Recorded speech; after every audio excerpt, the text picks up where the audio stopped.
Gear Seekers, I'm Nick. I've been into computers basically my whole life. I'm from that weird middle generation of where I'm not quite old enough to remember the Commodore 64, but old enough to remember when Pentiums with MMX were all the rage. I'm from the generation of Doom, Quake, and the original Team Fortress, and 3D effects. If you haven't subscribed yet, make sure you hit that button right now and turn on that little bell to receive notifications. We upload basically every single day of the week, so do yourself a big old favor and make sure you're subscribed. I wanted to build a, let's call it a retro gaming PC with a modern twist. I think they call that modern vintage gaming. I wanted to base it on a platform that could basically play anything from around about 1990 to 2002. But the caveat was, it had to be a case with RGB, tempered glass, and have some sort of water cooling to take it from 1998 to 2018. I can already hear the purists furiously beating away at their keyboards.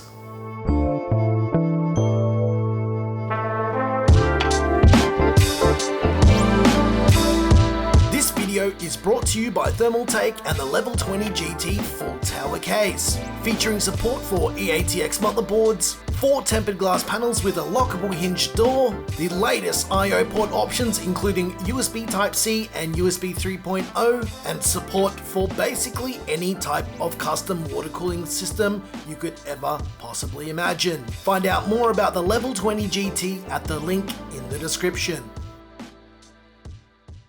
Sourcing parts for this build proved to be pretty challenging because the price of the parts, well, they're getting a bit excessive at the moment. I put the word out in around April to ask if anyone wanted to donate some old stuff to the cause because I initially wanted to do this for 1,000 subscribers, but 4,000 subscribers later, here we are, I guess. So around about 2 weeks ago, my friend Elias's company was getting rid of some e-waste, and before they dumped the whole lot in a landfill, he plucked 5 systems from the lot and gave them to me.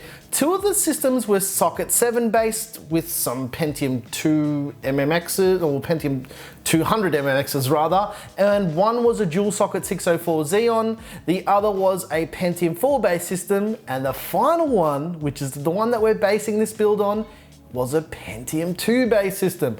I actually couldn't believe my luck. A Pentium 2 based system was exactly what I was looking for, mainly because I had this exact motherboard and CPU many years ago. Most Pentium 2 boards are actually ATX as well, which means you can use a modern power supply, and the mounting holes for any modern case should technically line up. The hardware that I ended up getting ended up working perfectly, and all I did was I had to harvest some parts from some of the other machines that he gave me as well, like memory and hard drives and all that other stuff. But yeah, we got a working combination figured out, and yeah, here we are.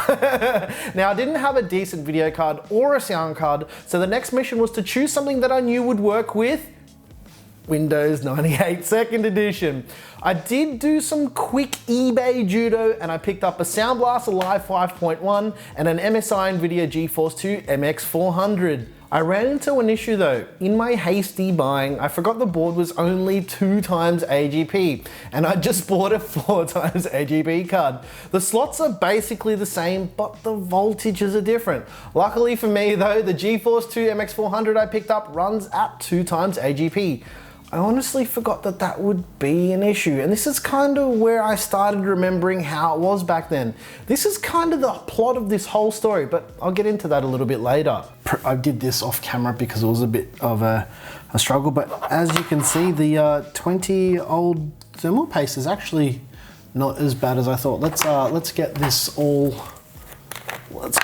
cleaned up and put some fresh thermal paste. A little while ago in an Ask Nick video, you guys asked me what thermal paste I use, and I always use Noctua NTH1.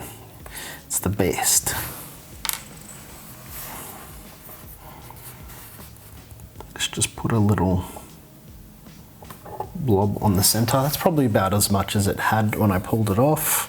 Give it a little bit of a wiggle around to get that fresh new thermal paste in there. This thing runs really hot. I'm gonna have to put a fan on it, I think. I don't know why they didn't do that from factory, but I think the original one, well, they did make a version that had fans back in the day. I don't know why I'm rambling. Let's quickly talk about the parts that are being used for this build as well, because in the main part of the video I didn't actually mention them. So we're using a Realtek 8139 based 100 megabit NIC. Now I do actually have a gigabit NIC, but for some reason it wasn't detecting in the system, and I didn't really want to spend too much time troubleshooting or get another one, so this 100 meg version, it'll do the job. I don't need the network speeds to be really fast, I just need to put stuff on the machine if something else needs to be added, but other than that, it doesn't really matter too much. The sound card, like I mentioned, is the Sound Blaster Live 5.1, but I actually think this is the value version because it doesn't have I don't know, just from looking, the model number doesn't align with the 5.1 version, so I actually think this is the value version of the card, which is okay because I don't need 5.1, I just want stereo, to be honest. And obviously is the GPU, the GeForce 2 MX400. This is the MSI version. I think from memory, it's either 32 meg or 64 megs of video memory, but I don't remember, and it doesn't really matter too much because who cares? It's a 20-year-old GPU basically, so yeah, it's fine. Let's quickly talk about the motherboard that is being used in the system. Obviously it's slot 1, it's a Pentium 2 slot. Pentium 3s will actually work on this board as well from memory, maybe with the BIOS update, I can't remember, but it is the Gigabyte GA6B XE. Very, very popular board of the time. I think almost everyone had this motherboard back in the day. It's got 3 SD RAM slots. I've got it populated with 128 megabytes of RAM. As you can see here, it's just like a mix and match of random RAM modules. This is like a double height module. I haven't seen one of these in a very long time. You got your AGP 2x slot, PCI slots, and ISA slots as well. Pretty straightforward, yeah. And instead of using a 24-pin power connector like most modern motherboards, it uses the 20 pin, however you can plug the 24 pin in and the 4 pins will hang off the side, or some power supplies, the connector will actually disconnect from the main loom and then you don't have that issue. But yeah, that's it, that's the motherboard.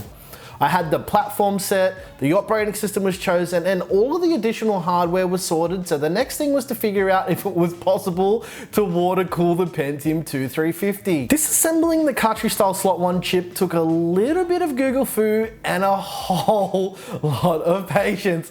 I figured out how the cooler was mounted and how it worked, and with a little bit of measuring and drilling, I figured out how to mount a Corsair H60 with AM3 mounting hardware to the IHS of the Pentium 2.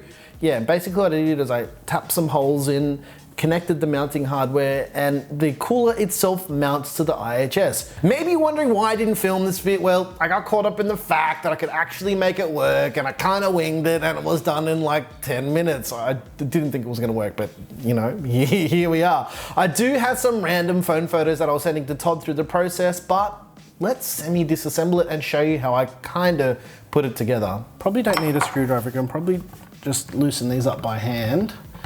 And we'll pull this Corsair cooler off so you can have a look how it works.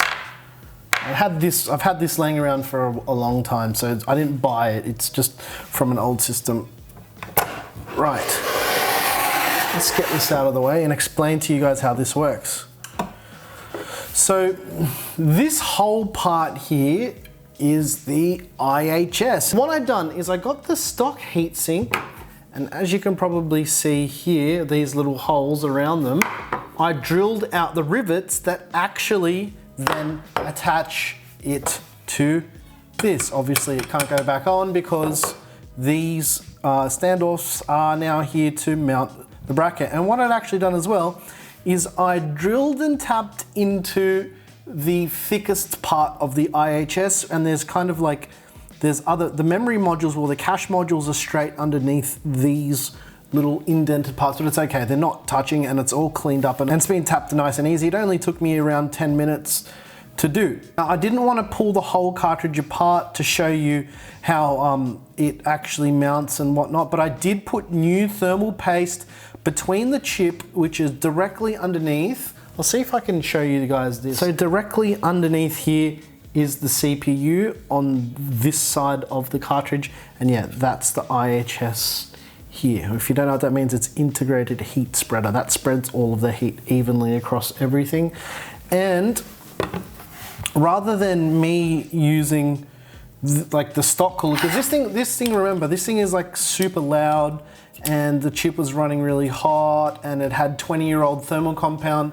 I thought it was time to basically just rip it off and not have that anymore and bring it into the future. And I thought I could initially line up these holes here. Maybe I'll show it on the other camera so it makes a bit more sense. These holes here, and I couldn't, so I had to drill a new hole, and it took less than 10 minutes to get this all put together. And basically the way it works is like a normal, like it would work on any modern type of system, and it just clamps it down and pushes it down. Now the original cooler design, if you look on the original heatsink, actually has thermal compound on that side too. So all I'm doing with this system is basically mimicking that, but instead of using air, we're using an AIO. All right, let's show you how this goes back on. So this bracket is AM3 mounting hardware, like I mentioned previously. This is pre-AM4, so this is quite old. I'm sure this would work on AM4 anyway, and it's magnetized, so it just kind of sticks in just like that. And all we do is just drop it back onto the IHS, give it a little bit of a baby bit of a wiggle to spread that thermal paste a bit, and yeah, we just mount it like you'd mount it on any other motherboard or system. It's really, really cool, and I can't believe that I got this to work. Pretty happy with the results, to be honest. I've got my platform that could play anything from around 1990 to 2002. The system is now water cooled. Now the last choice was the case, and obviously RGB. Thermaltake sent us their brand new V200TG RGB with a built-in power supply. It's the perfect case and power supply for a build like this, so I used it.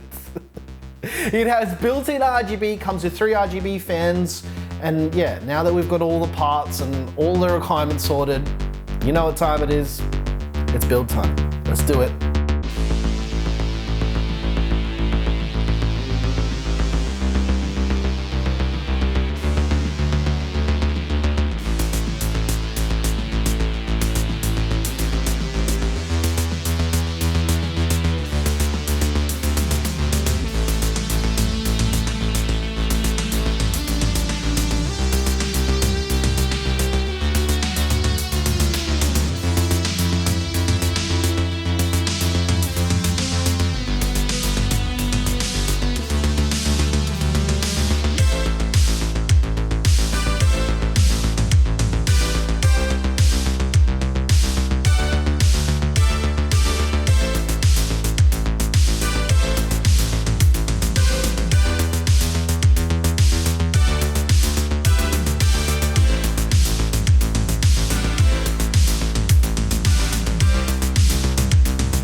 Alright, so you probably noticed that the build portion was shorter than usual.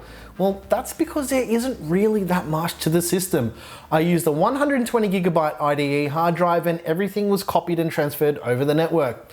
I didn't need optical drives or floppy drives to be in the system. However, I did use a CD-ROM drive to copy over all the drivers and files before we got hooked up to the network. The performance is awesome and it's whisper quiet. The CPU runs ridiculously cool and there's no question whether or not it was worth it to convert it to an AIO because it was worth it. The stock cooler had seen better days and it was loud and it was hot, so it had to go. No, I didn't bother benchmarking it because who cares? It does what I want it to do and it's a 20-year-old platform, so there's kind of no point. It's not meant to run all the latest games. Building this system made me realize something though. It made me realize how good we have it with computers now. We put a USB stick in and install an OS really easily. We plug Ethernet in and most of the drivers will be downloaded for you. There's no real challenge to building and setting up your computer these days. It's too easy. But that's not a bad thing though. I kind of like that we don't have to fight to get our computers to work. And that's kind of the whole point of this video.